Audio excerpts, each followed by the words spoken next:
pagi saudara-saudara yang dikasihi Tuhan. Kita jumpa lagi dalam renungan pagi GPD Bethesda Makassar. Pagi ini saya baca dari Injil Lukas pasal 22 ayat yang ke-24 hingga 26. Firman Tuhan berkata sebagai berikut. Terjadi juga pertengkaran di antara murid-murid Yesus. Siapakah yang dapat dianggap terbesar di antara mereka? Yesus berkata kepada mereka, raja-raja bangsa-bangsa memerintah rakyat mereka, dan orang-orang yang menjalankan kuasa atas mereka disebut pelindung-pelindung. Tetapi kamu tidaklah demikian, melainkan yang terbesar di antara kamu hendaklah menjadi sebagai paling muda dan pemimpin sebagai pelayan.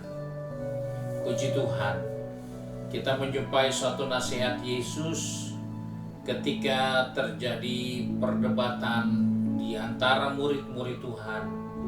Siapakah yang dianggap lebih besar dari antara mereka selain Yesus?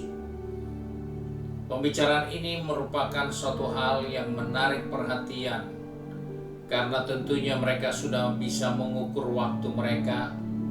Mengikuti Yesus sudah cukup lama. Mereka bisa mulai mengukur diri mereka dengan pengalaman-pengalaman pribadi yang mereka alami bersama Yesus. Namun, Yesus ingatkan kepada kita bahwa orang yang besar adalah orang yang memimpin sebagai pelayan. Orang yang memimpin dan membawa dirinya sebagai pelayan. Dan itulah yang besar di mata Tuhan. Dalam kehidupan ini seringkali kita ingin untuk selalu dilayani. Dan memang itu sangat enak, sangat nyaman dilayani daripada melayani. Siapa yang senang melayani? Tidak semua orang suka melayani. Manusia semua senang dilayani. Tapi Yesus katakan di sini, orang-orang yang besar adalah orang yang memimpin dan orang itu juga sebagai pelayan. Banyak kita pemimpin tapi kita jadi tuan. Kita bukan jadi pemimpin tetapi jadi pelayan, tetapi kita mau jadi pemimpin dan jadi tuan. Dan itulah yang menjadi ukuran besar menurut kita manusia biasa. Tapi Yesus mengingatkan kepada saya dan saudara, pemimpin sebagai pelayan itulah yang besar. Kita bisa melihat pengalaman seorang Daud. Dia sebelum menjadi seorang besar di negerinya, dia mulai dari seorang pelayan yang melayani rajanya yang pada waktu itu dirasuk setan. Karena ketika dia terganggu, maka dia perlu pemain kecapi untuk menghibur dia, melayani dia, supaya iblis itu undur dari Saul. Dan itulah pelayanan Daud pertama kali yang masuk ke dalam istana raja. Dia belum berhadapan dengan Goliat, dia belum berhadapan dengan musuh bangsanya, tapi dia baru berhadapan dengan pemimpin bangsanya yang mengalami gangguan karena kuasa kegelapan.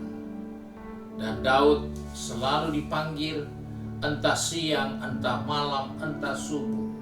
Jika raja terganggu, maka Daud harus datang untuk melayani raja dengan memainkan kecapi, memuji-muji Tuhan. Saudara, ternyata dari pelayanan itu, dia melihat bahwa itu adalah hal yang digunakan Tuhan untuk membawa dia menjadi besar. Pelayanan, pengabdian yang melayani, bukan pelayanan untuk dilayani, tapi untuk melayani.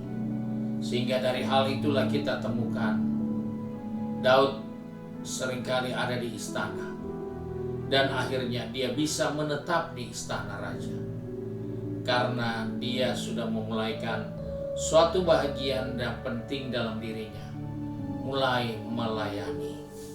Dan itulah yang menjadikan dia besar.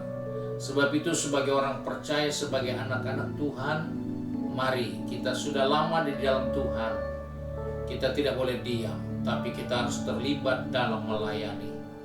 Karena itu akan membawa kita kepada suatu posisi yang lebih bernilai, suatu posisi yang sesuai dengan kehendak Allah. Karena dia katakan, pemimpin-pemimpin dunia memerintah rakyatnya dan menjalankan kuasanya, mereka disebut pelindung-pelindung. Tapi orang-orang percaya tidak demikian. Dia adalah pemimpin sebagai pelayan. Dan itulah yang dibuat oleh Daud. Dan kita tahu Daud menjadi orang yang besar. Dia memulai dari pelayanan yang kecil. Sebab itu mari sebagai orang percaya, jangan kita jadi anak Tuhan yang selalu hanya mau minta dilayani. Tapi mari kita belajar untuk melayani. Karena Tuhan punya masa depan yang penuh harapan untuk kita. Di saat kita melatih diri dalam pelayanan, maka kita akan diangkat menjadi sesuatu yang lebih bernilai dari apa yang pernah kita kerjakan. Sebab itu kiranya Tuhan menolong kita untuk mempelajari dan melatih diri kita sebagai pelayan yang mau melayani untuk kemuliaan nama Tuhan. Tuhan Yesus memberkati kita. Mari kita satu di dalam doa.